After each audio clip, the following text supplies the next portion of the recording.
Hello and welcome to this live training, the first part of the virtual alumni talks. So I'm really excited to be here. Thank you very much for attending. For those who had a nice summer, now that in this part of the world it's ending, I hope it was a nice one. And for those that the summer is just about to start, well, good for you. So we're gonna get started here.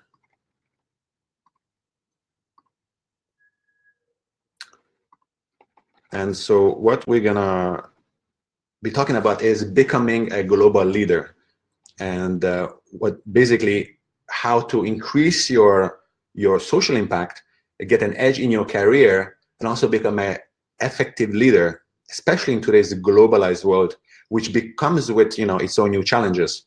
Now, to make sure that you can hear me well, I'm going to ask you a question, and on your right side, which if you're looking at me, it looks like my left, but your right side, you have the chat place. I'm going to be asking questions. You're going to give me some answers, and at the end, you will get to ask me questions. So, yes, where you're from, some people are ahead, paying attention. India, Sri Lanka, Italy. Wow, we have people from all over. Amazing, amazing. And the Algeria. Now, I lived there for a few years. Sidi Belabes, if maybe you've been there. And so, second question is, how many of you have lived or are living somewhere where they were not born? So somewhere outside of their country. See, Tunisian living in France. Sophie. Albin, Hungary, fellow Hungarian. As you can guess, I'm sure from my name, that is very good. Thank you for that. So we're gonna look at who is this for. So the main idea is basically leaders who want to increase their impact, or people who are not yet in a leadership position, but they want to grow into a leadership position. And as we're going to see later, the this world that is changing comes with new challenges, and if you can get the right tools, then it's going to make you really powerful and in a position to take advantage of this. So on the work side, basically it's when you have a diverse team. If your team is not just diverse in terms of cultures, or you have a Hungarian and Indian and all those things, but also generations and gender, these are all different ways of being diverse. And we're going to go into more details about that. Now, also on the personal side, there's some advantages. Is basically when you live in a diverse environment.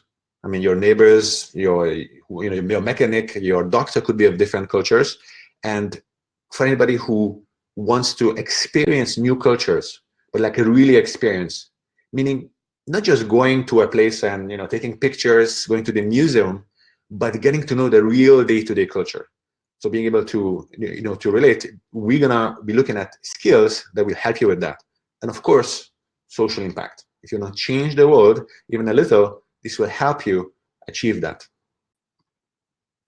So let's look at the agenda. What do we have in the plans for today? So we're going to go over first what the world is today with its challenges.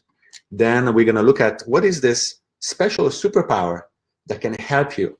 And this is called cultural intelligence. It's also called a CQ in some circles. We're going to look at how this applies to increasing your social impact, getting an edge in your career, and of course, more effective leadership.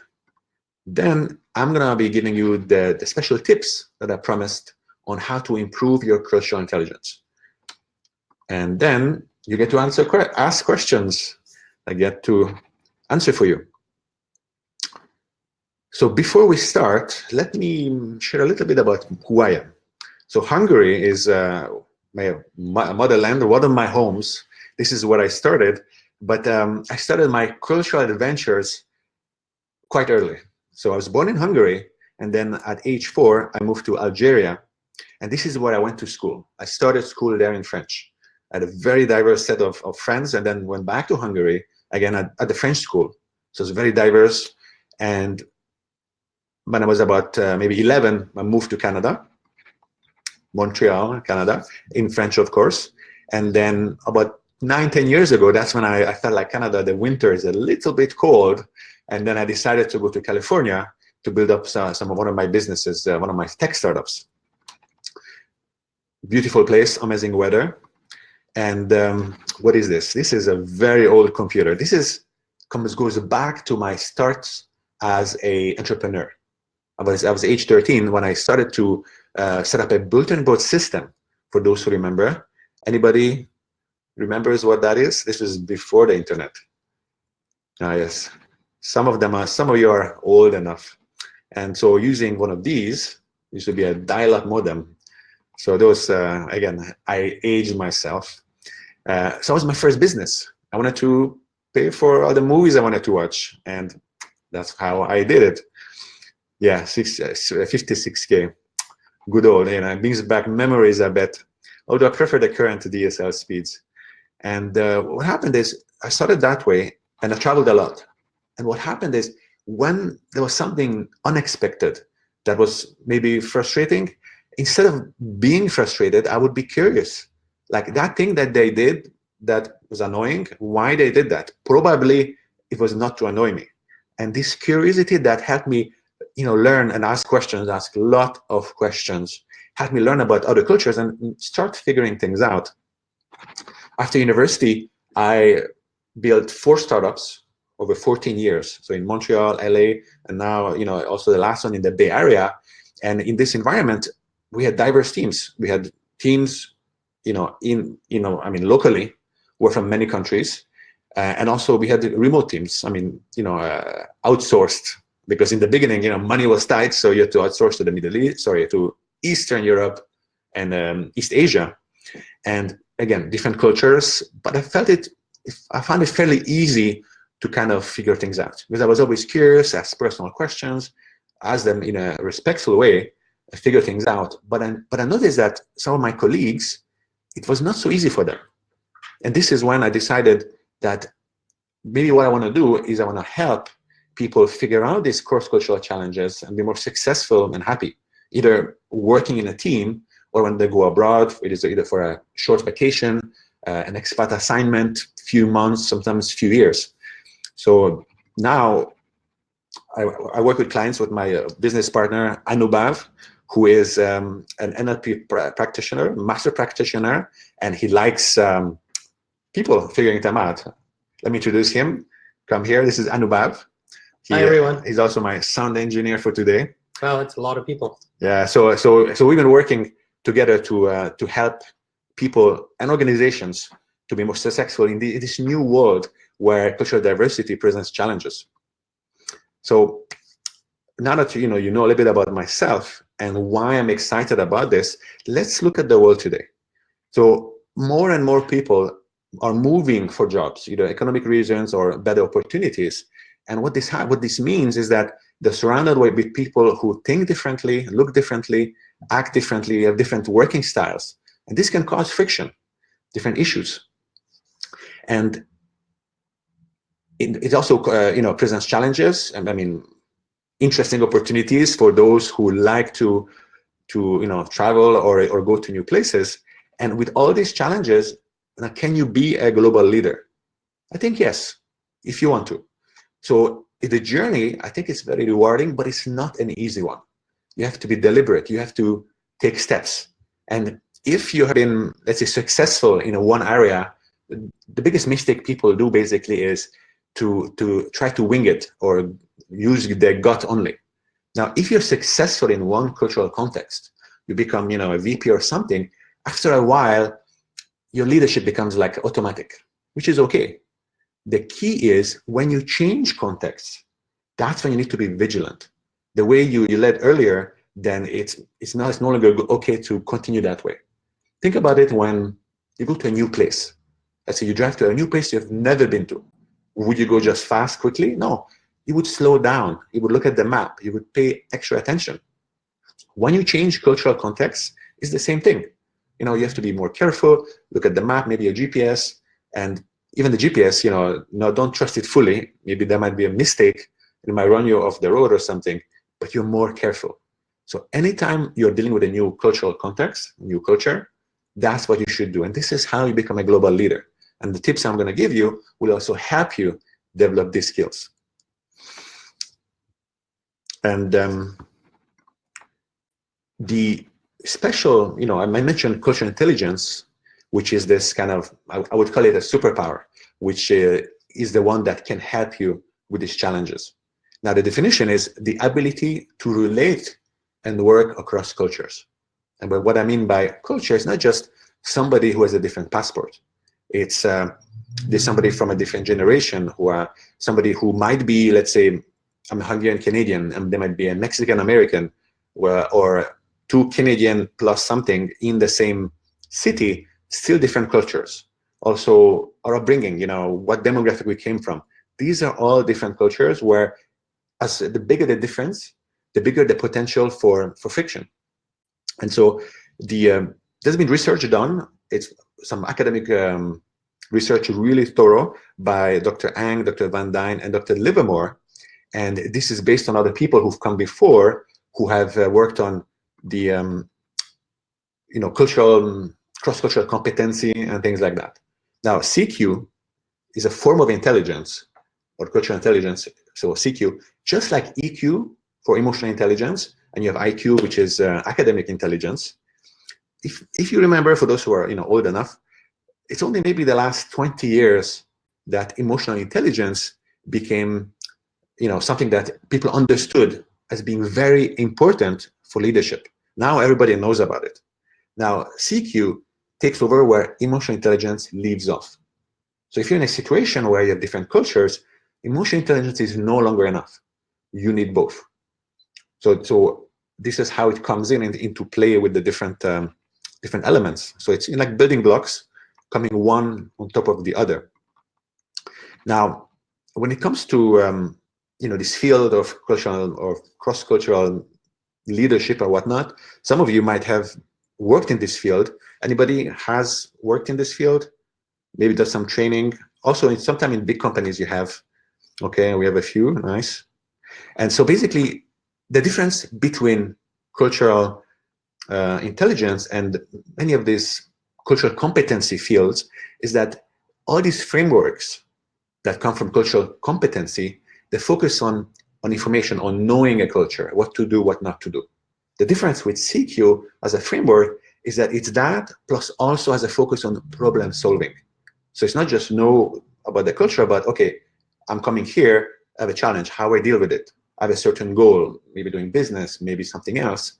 It gives you a framework that you can figure out how to achieve your goal. It's much more comprehensive. The good news is that it is not based on where you live, where you work, on where you're coming from.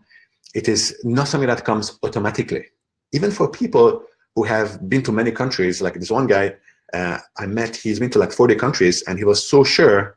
He was a VP at a large company. He was so convinced that he knows everything already. But a short conversation led me to understand that, no, he is pretty much, stuck kind of in his culture, which as how you call it, ethnocentrism, where you think that your way is the better and the most desirable. We all start like that, but then over time we grow out of it. So it was still there. So it's not automatic, but everybody can improve it. Now, as I said earlier, it's not easy. It takes some deliberate effort, but there's a way to find enjoyment. And one of the tips I'm going to share is actually quite fun. We'll get to it shortly. Now, how does it look like when somebody has high CQ behavior? Well, it's not somebody who is perfect. It's not somebody who makes no mistakes. It's somebody who can see the differences between the values and the behaviors and appreciate those. It's somebody who is not threatened by differences but appreciates them and finds it's an opportunity to learn. So this is who you can become as you embark on this journey. Now, how is it relevant, all this? Now, let's look at some stats. So Dr. Livermore, one of the academics who worked on developing cultural intelligence, did a research with thousands of leaders in top companies, and 90% of these leaders in 68 countries identified that cross-cultural leadership is the top challenge for the next century. So if you can develop this skill, you can see how competitive you can be, both as a leader or just as a member of a team that wants to make a difference. Also, 70% of international ventures fail, and about culture because of cultural differences. You also have, assignments. I think it's like maybe 50% of assignments people are sent abroad fail because the person could not, cut it. They were not comfortable enough, or they were just so miserable they came back home. What does that mean is that those companies, they have to spend resources, some VP, whoever has to jump in to do damage control, to take over the role, to make sure that they save that project.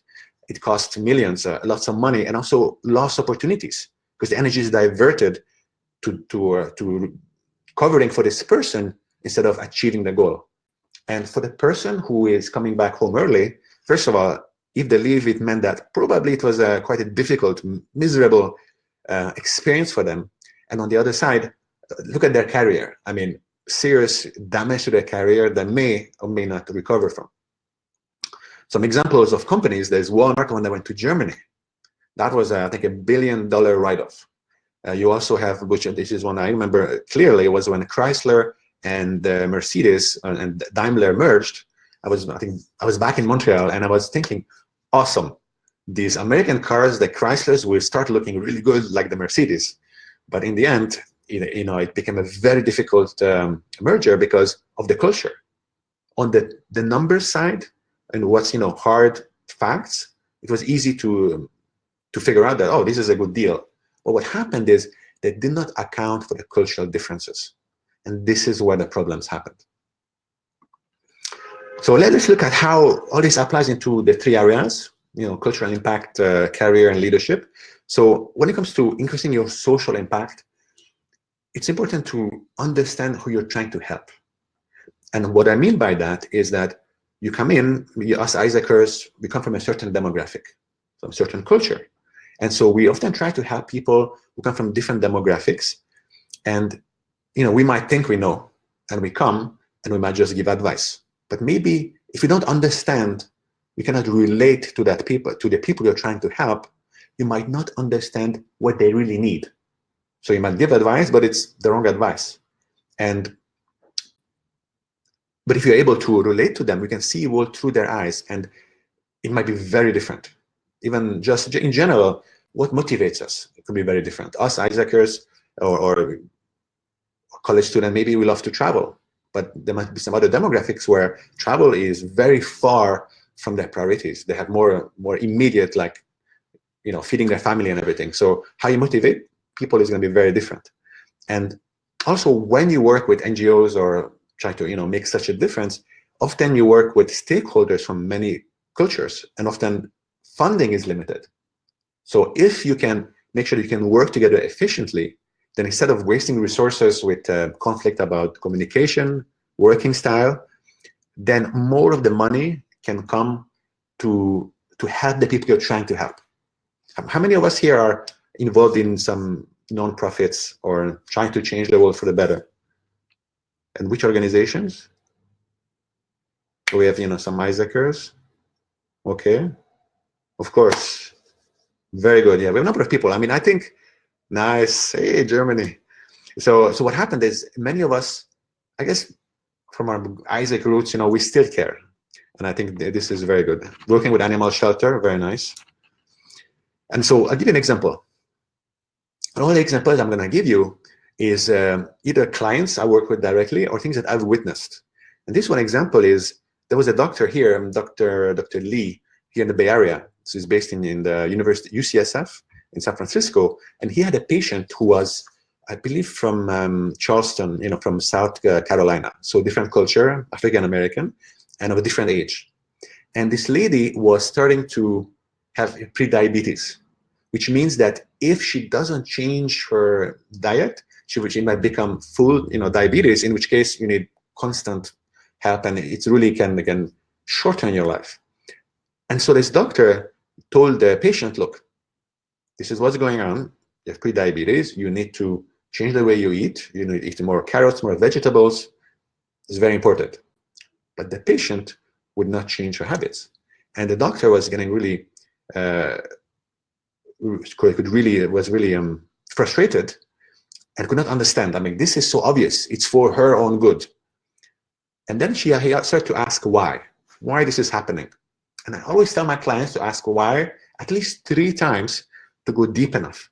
And I mean by asking yourself, not the person, because that might be, that might get defensive, but just why is this really happening? After some time, the doctor realized that in the culture of his patient, the losing weight would mean that she would be less attractive to her husband. Now, for the doctor who is a young, I think he's 20-something, from San Francisco, in his generation, who would not want to lose weight? Who would not want to be thin? Because that is what's desirable.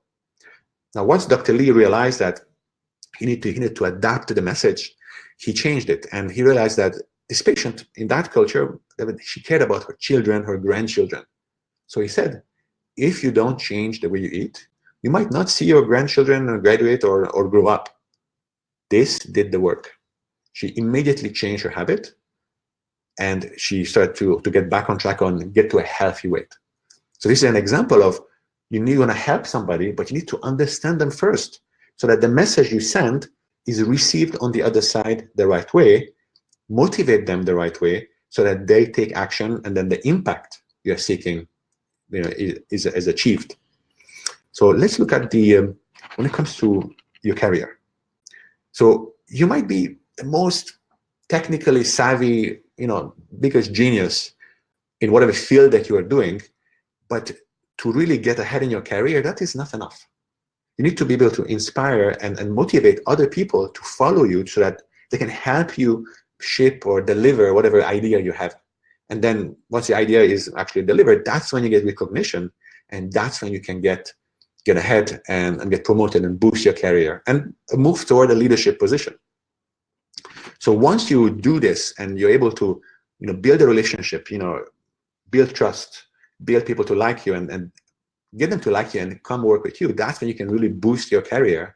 And this not only helps in the immediate so that you can get a nice promotion or whatnot, but these people that also grow, they will become your advocates. There might be a VP in another company 10 years from now. You can rely on them. And so what happens is that you get a global network so that when you need another job, or just hustling to get, maybe jumping ship to get a better salary, or expanding your network to the entire world. So it's not just in this town, people from your country, but it can also be things like, one of your friends moved to Dubai, for example. This is one example. A friend of mine offered me like, hey, why don't you come work here with us? This would have not happened if I would have just talked to Hungarians who are, maybe here. So really, it gives you a lot of options. I'll give you an example for this particular challenge. There was this engineer who was in a startup in Seattle. His name is Brian, if I remember correctly. And Brian was of Israeli descent. And in the Israeli culture, you're very direct. There's no sugarcoating, which is quite different than what's going on in the US. So he was creating some friction with his coworkers. And after a while, he realized that something needed to change. So he started to kind of talk to his other friends who've been to the US longer, who's been successful, to figure out how things are going. And so he was able to adjust the way he was communicating. He was working with his colleagues, so developed good relationships, some friendships out of that, and that's how he was able to get his ideas promoted with his team, and ended up being successful and started to be promoted actually at a faster rate than what was the average for his company. So this is a great example of being successful and also setting the stage so that when he's in a leadership position, all these people who like him, who know him already, will follow him, who will vote for him, or just recommend him behind the scenes. So we looked at social impact and career. Now let's look at leadership. Now, when it comes to leadership, the challenge is to bring all the people who are in your team and get them to move in the same direction. This is why it's challenging, because all these different team members who come from different cultures have different ways of thinking, of communicating, different values and traditions. So you have to really deal with how you communicate to these people and work together effectively. And to do this, you have to be creative. You have to be creative to how to to manage all these differences. And so this boosts your creativity. And from higher creativity, of course, comes innovation, better innovation. First of all, you get to be more creative. In your team, you get to activate the different cultures. So that, let's say, you're going to a new market from Hungary to Hungary, for example, and you have a Hungarian on your team. Well, you already have, information expertise in your team. But also, simply having different points of view helps you look at a problem from different angles. So chances are you're going to find a better solution than, let's say, a team that is all from the same frame of mind. And if you compare a team that is diverse, but is led with a high cultural intelligence leadership, will outperform teams that are homogeneous. So this is an important advantage. And nowadays, in many big cities, the diversity is there. There's not much you can do about it. Often you have to bring in talent from other countries because there's a shortage of expertise. So you get creativity, you have innovation, and startups especially, which is my background originally. We had to really innovate. You had these big people, big companies with lots of money. You had a small guy coming in, and we need to really be really clever, find new ways of competing with them, even though they have a lot more money. So in terms of example, I'll give you one. This was in a startup where we had there was a manager. Her name is Valerie, and there was an engineer who was Chinese American. His name was Bruce, I believe. And what happened is he's been 20 years here in the US, and his accent was almost like an American. So when Valerie was managing him, she thought, okay, we all been here in the US for a while, so I'm going to do it the American style, kind of casual, constructive criticism. Now, what she didn't realize is that even though Bruce has been here 20 years, in his values, in his culture, he was still very much like a Chinese. In terms of losing face in that culture is very painful. So he gave constructive criticism, but in front of others. And what happened is that's like losing face, very painful. So this built resentment with Bruce, and it didn't help with the change in the behavior. And also she realized, so once she started realizing that there's something here, she asked herself, well, what's going on? And went to ask for help. So she spoke with friends who are also of Chinese descent and asked them, hey, this is the situation. And they helped her understand that she needs to change the way she gives feedback. It has to be more indirect. And also, in some cultures, people don't say, they never say no. Even if let's say you ask them, do you understand? They will say always yes, because it's losing face or just some other issues culturally that prevent them from comfortably saying no. And so this was also an issue in this case. So once she was able to adjust the way she led with this person, the work environment became much better. Bruce was much happier, working hard, contributing. And there were some problems they had, they've been trying to solve for a number of months, that now that Bruce was more motivated, he came from his different point of view and was able to offer a solution. So they solved something that has been unsolved for a while because they came from a different angle, different perspective.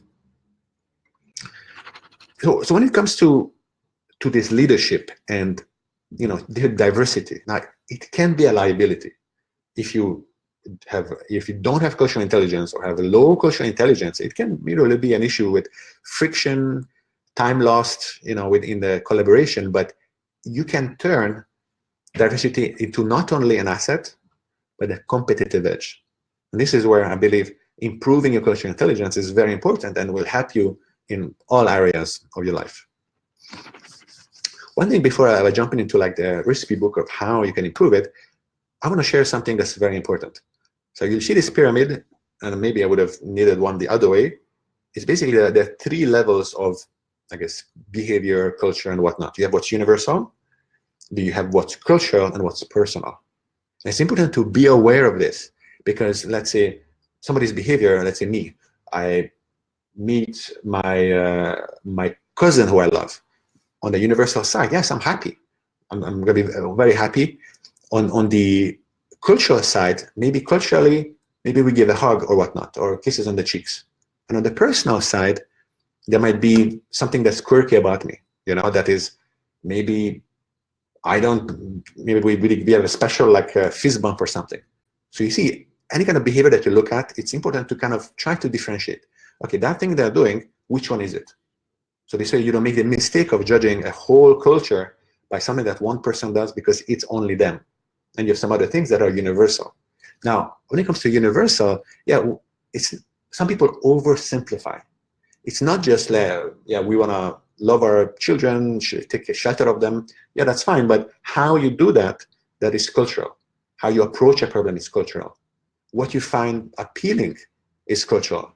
So when we talked about leadership, you go to a new market, let's say you're going a new market that is not of your culture. If you're able to relate to that culture, you can figure out, in that culture to sell whatever you're selling, how to make it appealing. So see, that's why these three levels are very important.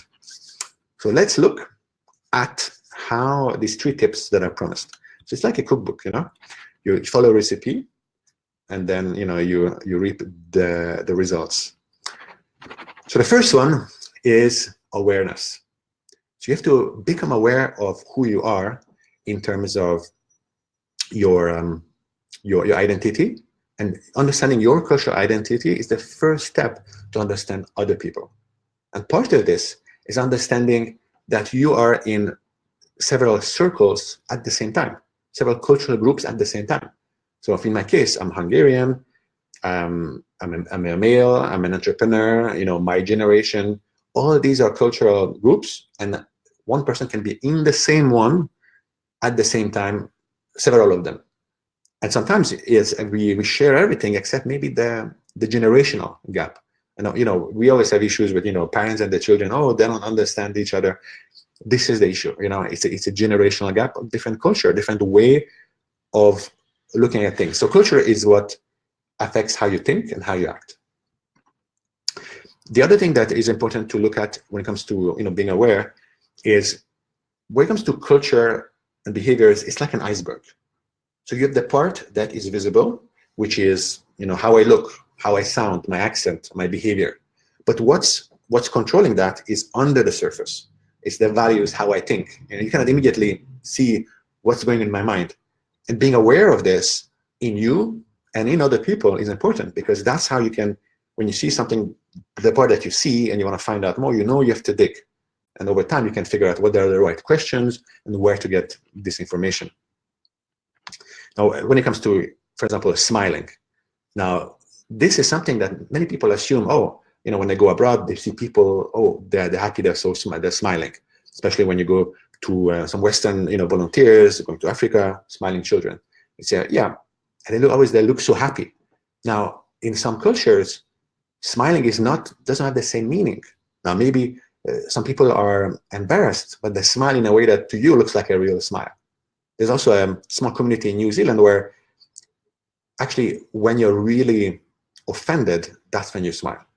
There's some countries where you have many different ways of smiling, and they don't have the same meaning, and especially don't have the same meaning sometimes than in your own culture. So always check your assumptions. And check your assumptions, that's very important.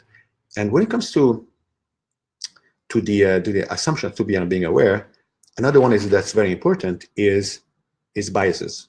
We all have unconscious biases. These are not by themselves bad. It doesn't make you a bad person or a good person. We all have them. That's how we evolved. But being aware of them and not acting on them, or how you act on them, that's where good behavior, bad behavior happens. So if you don't go look inside and understand your biases, it's like having a closed door. Before going outside, if you can't even leave your house, you cannot really benefit from everything that is outside. And so one way of looking at it is, when you go by your life, and sometimes there might be some group of people that make you maybe uncomfortable, or when some people do something a little bit annoying, you have like this reaction like, oh, all these people. So these are clues that maybe you should look at. Maybe in the past something happened that you didn't realize, but that made you kind of judge a whole group kind of negatively. So this is, coming back to awareness.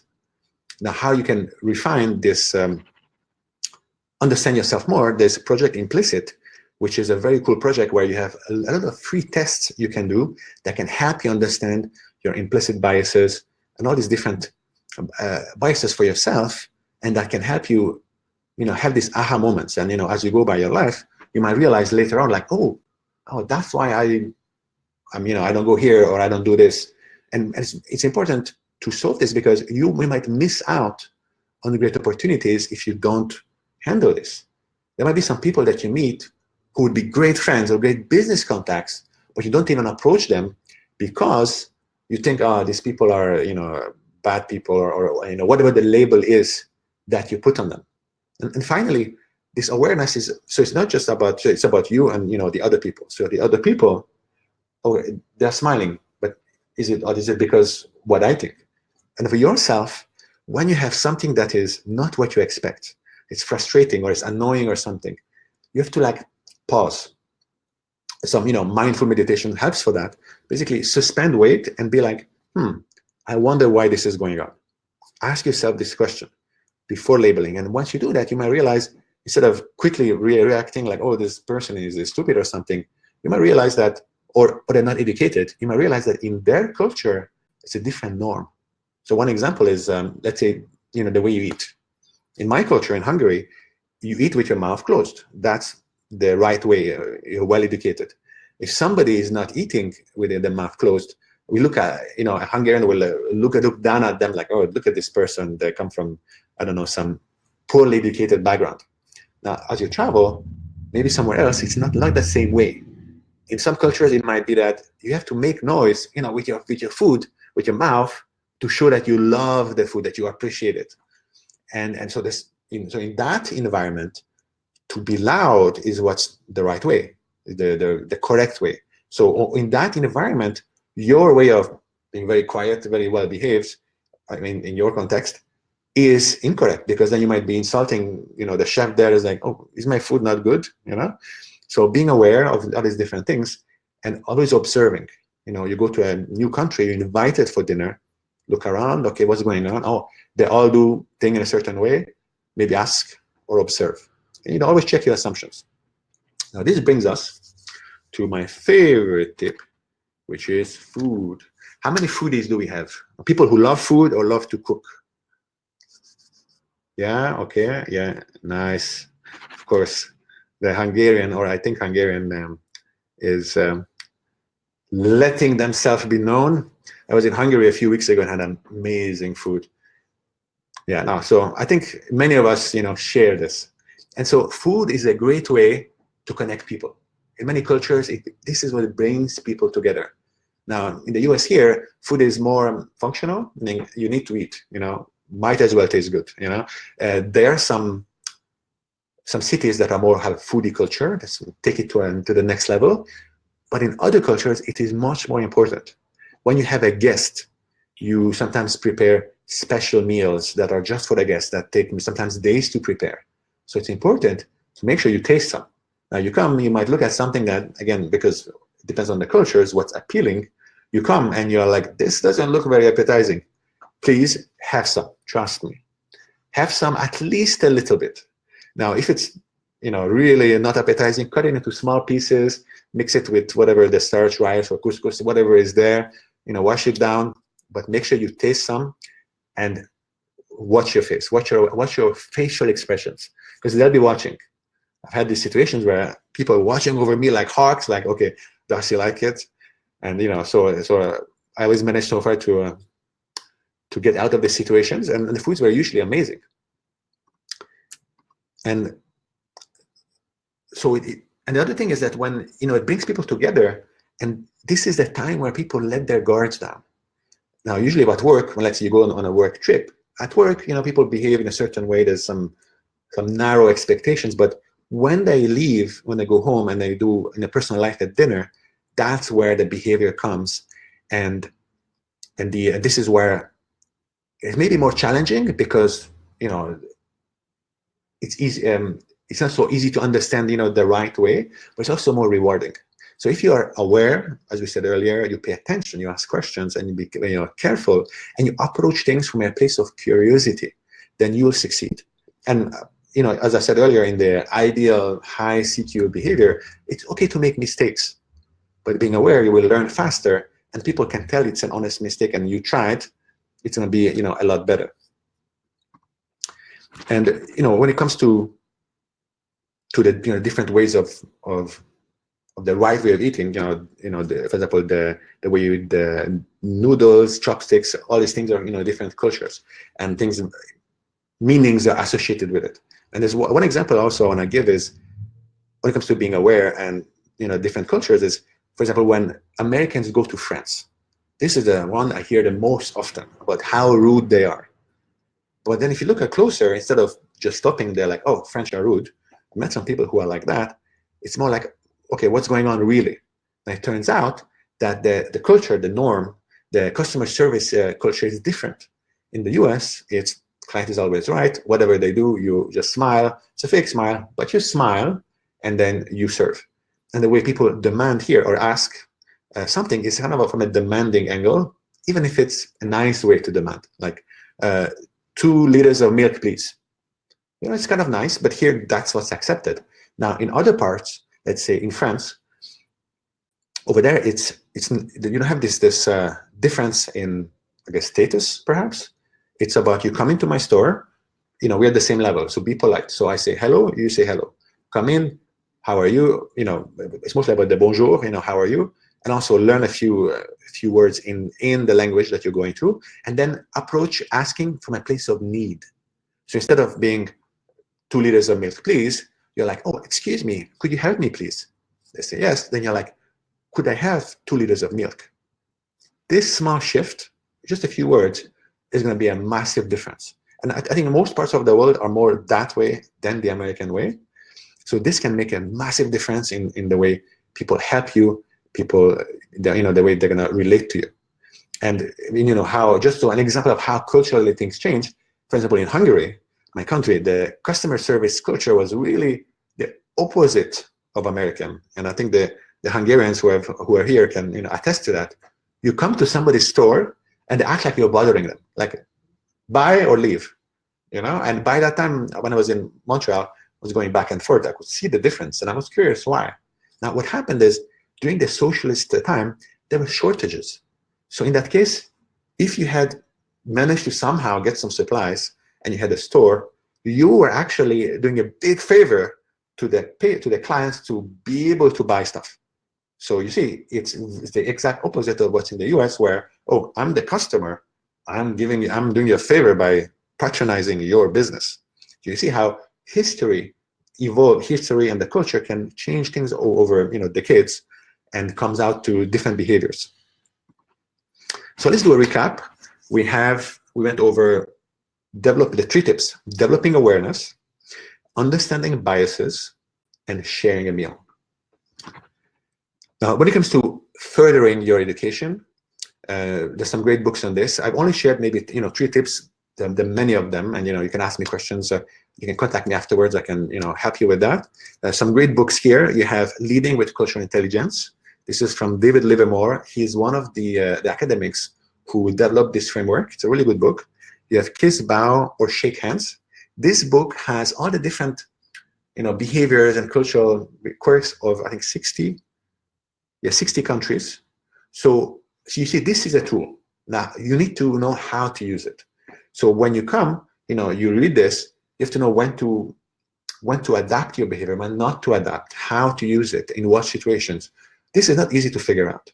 With cultural intelligence, you get this information and it helps you know how to use it best. And the third one here is it's a book series from Cultural Smart. When I travel somewhere, because the way I travel is basically, for me, traveling is about people. I like to take pictures, put them on Instagram, get many likes. People are like, jealous and whatnot. Do we have a lot of Instagram fans here? Yeah, no, of course. Instagram, very, very popular. But for me, it's superficial. If I travel that way, then, the local people, it's like living artifacts. It's like a museum, but, they walk around. I want to know who they are. I want to know how they see the world, their values. And to this, I find ways to connect with people who are from that culture, but I guess similar mindset than me, so it's easier to connect. We have something in common, be it entrepreneurship, food, or Game of Thrones, whichever it is, and then we can start to build that relationships, and I get to know the real day-to-day culture. And this book series is on the culture only. It gives you the historical background, so it's not like many Lonely Planet books where it's half a page of don't do this, and then the rest is just facts that are not culture related. Here with this book series, it's easy read. 150 pages, it's 2 hours on the plane on the way to somewhere.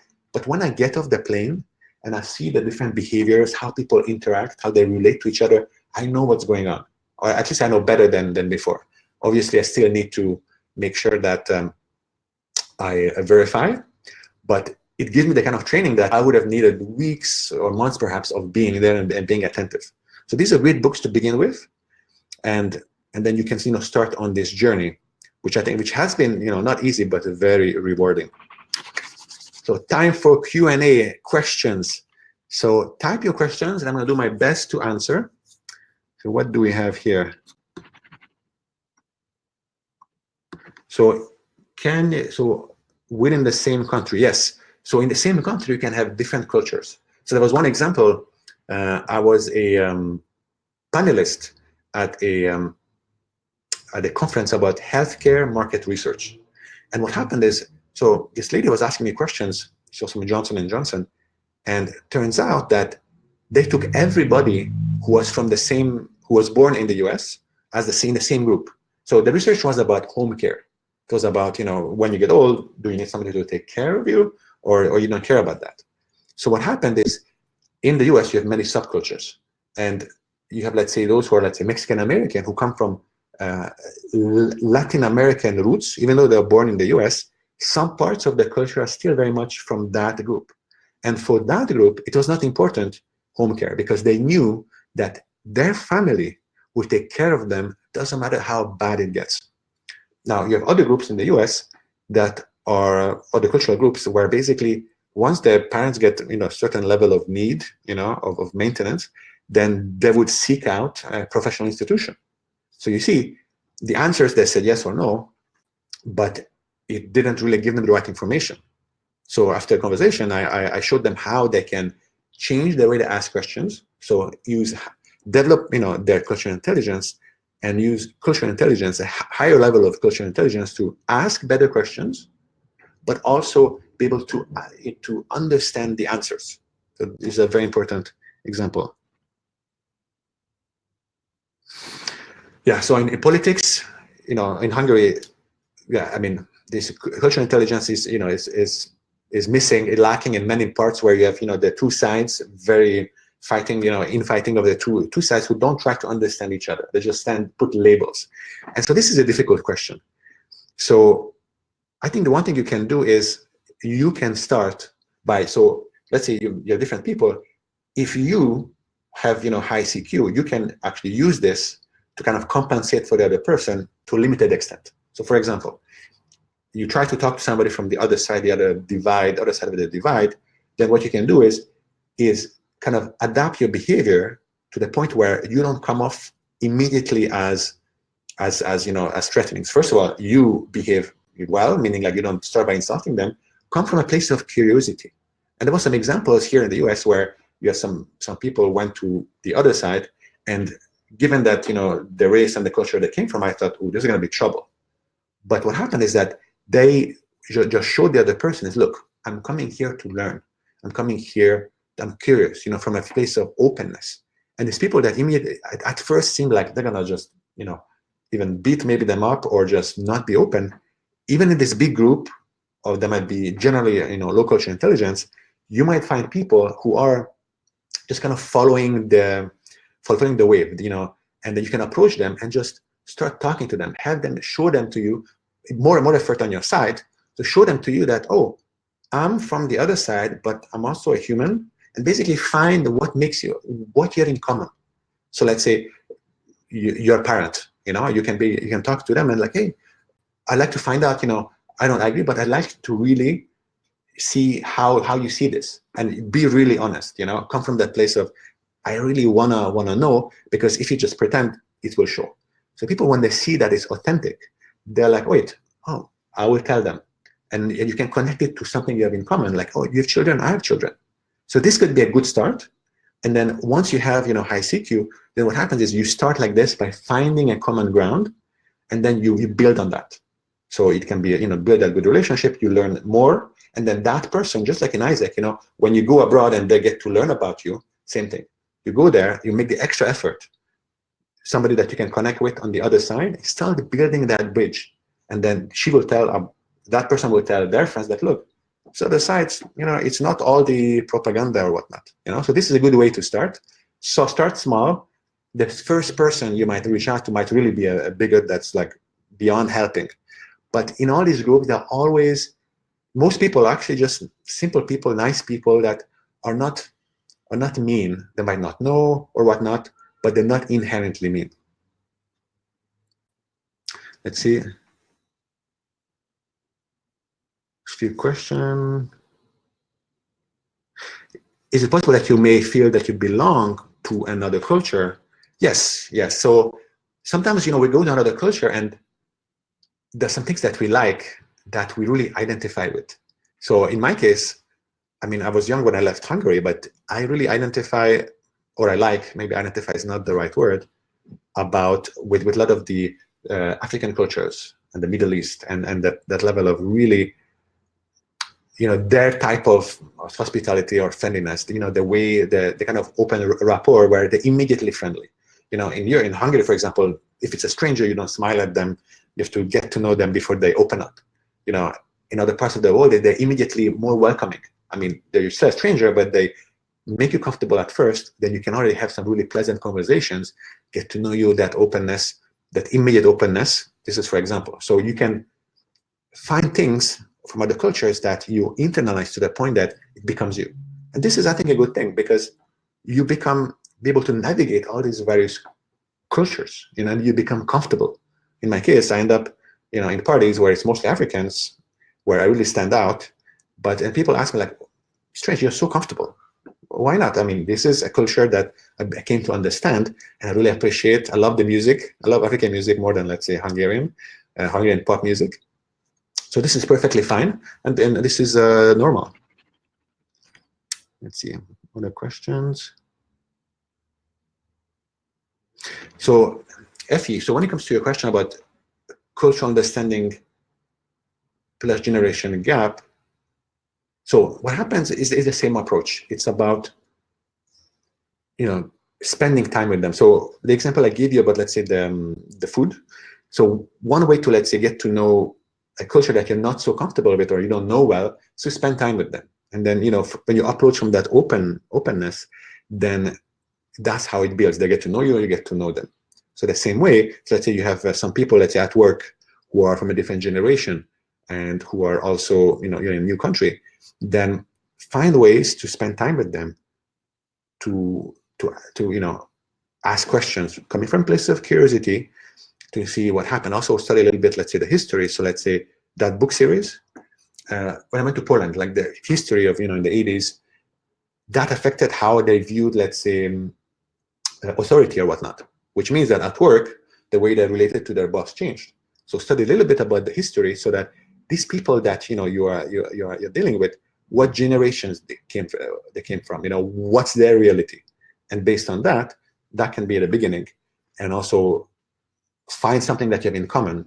Maybe they have grandchildren, you have children, and then love their children. You can start with, oh yeah, talk about, child rearing, the culture, how things changed, but be extra open, meaning like they might say things you don't agree with. You're not here to judge. You're here to learn. And once you've learned, then you're going to find new ways. Basically, go from there. You're going to find ways that you can connect with, and you might realize that there's something you didn't expect is a great source of connection, and then that relationship can be very enriching for you. They have, experience and connections maybe that can really use, that can help you instead of just having maybe conflict at work when it comes to, judging the way they do things. You're welcome.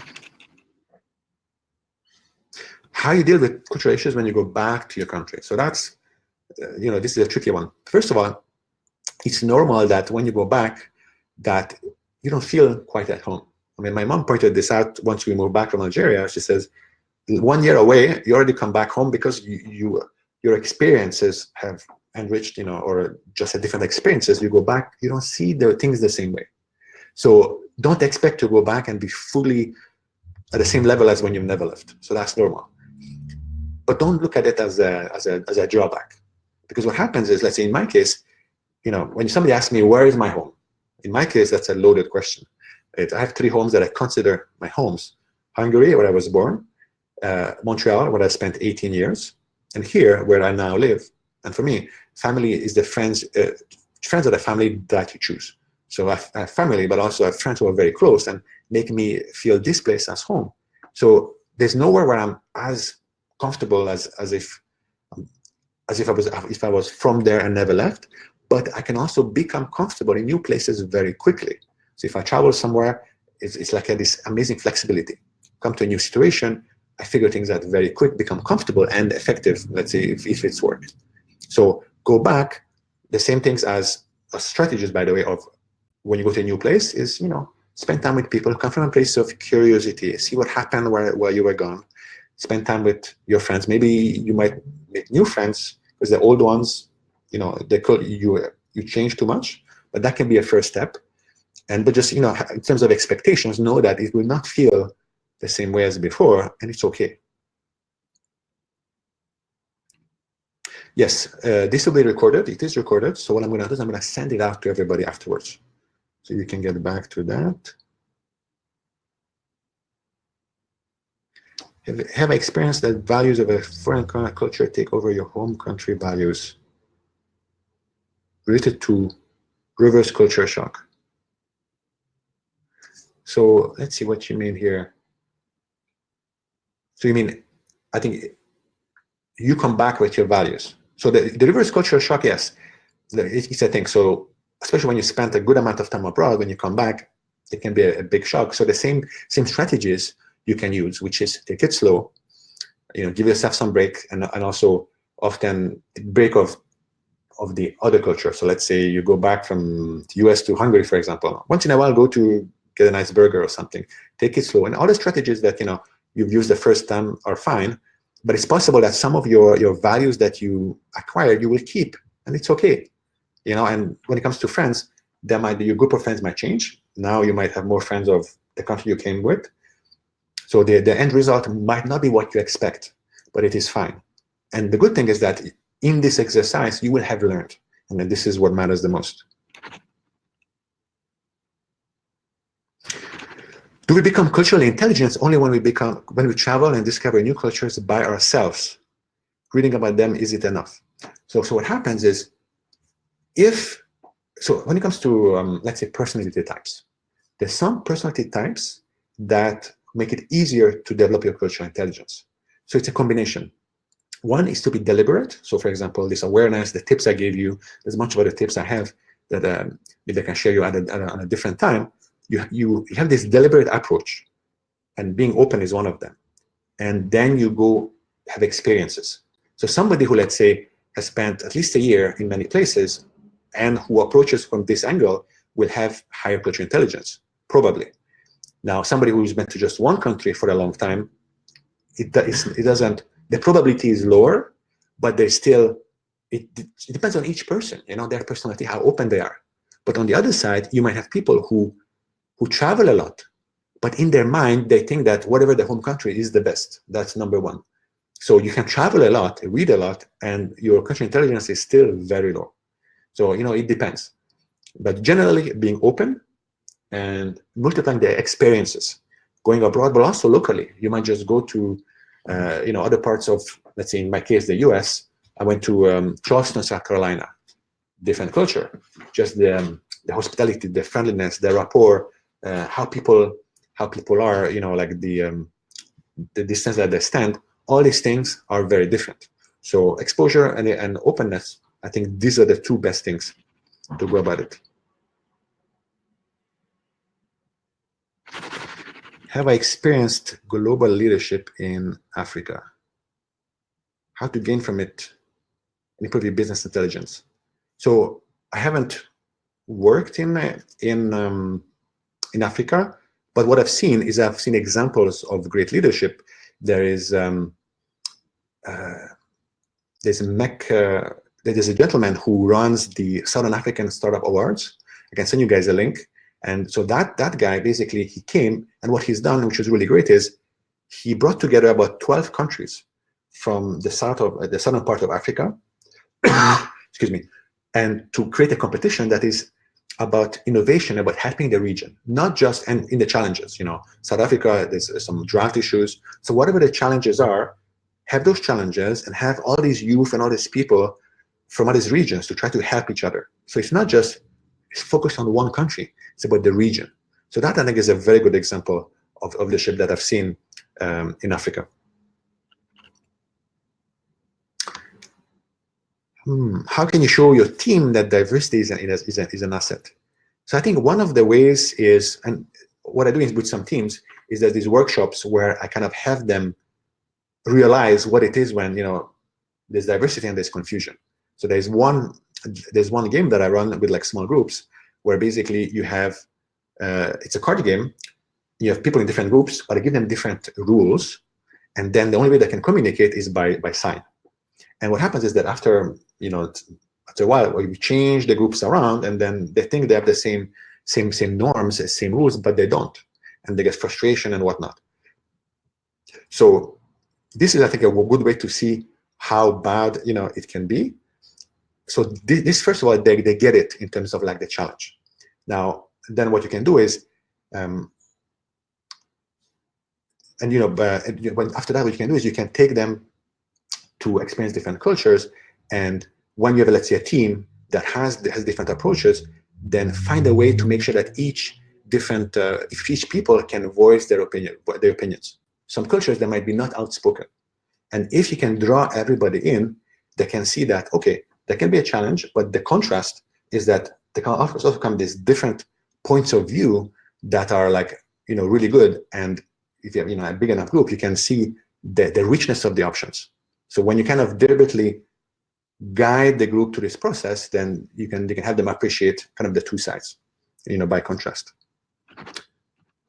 Let's see if any more questions. I'll take one more question, and then we have to wrap up.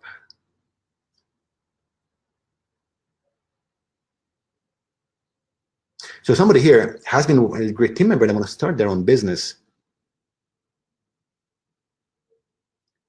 I think once I'm the one that can achieve the business. So if you have an idea, or if you don't have an idea, so this is a bit like off topic, but basically, if you want to start a business and you're looking for an idea, look at problems you can solve. So in my case, I could see that, oh, these people have this problem, it's easy for me. Oh, there's so many other people have this problem, let me solve it for them. So if you come from a pain point, something that somebody is currently, the ideal case is somebody has a problem and they're already trying to find a solution, they're already paying money for it. That's the best. Because in this case, they're already paying somebody. So if you come in with a better option, then this can help you to get something and get some money, get cash flow and your business off the ground. But for this, you can reach out. We can talk business separately. I can share my experience. I've built startups and small businesses, and I made a lot of mistakes, so I can help you avoid any potential mistake that I might do. So thank you for the questions, and thank you for being here. First of all, I really appreciate this. And if you have any questions, just reach out. My email is here. Don't hesitate. I'm going to make sure I make time to answer all the questions. And I really encourage you to take these tips, apply them, and let me know how it goes. And then you can write me, and I can give you some more tips. Either it's in your personal life, it's at your work, becoming a leader, or in a leadership setting as a group. Reach out and let me know. And I really hope that one day we get to meet. Thank you.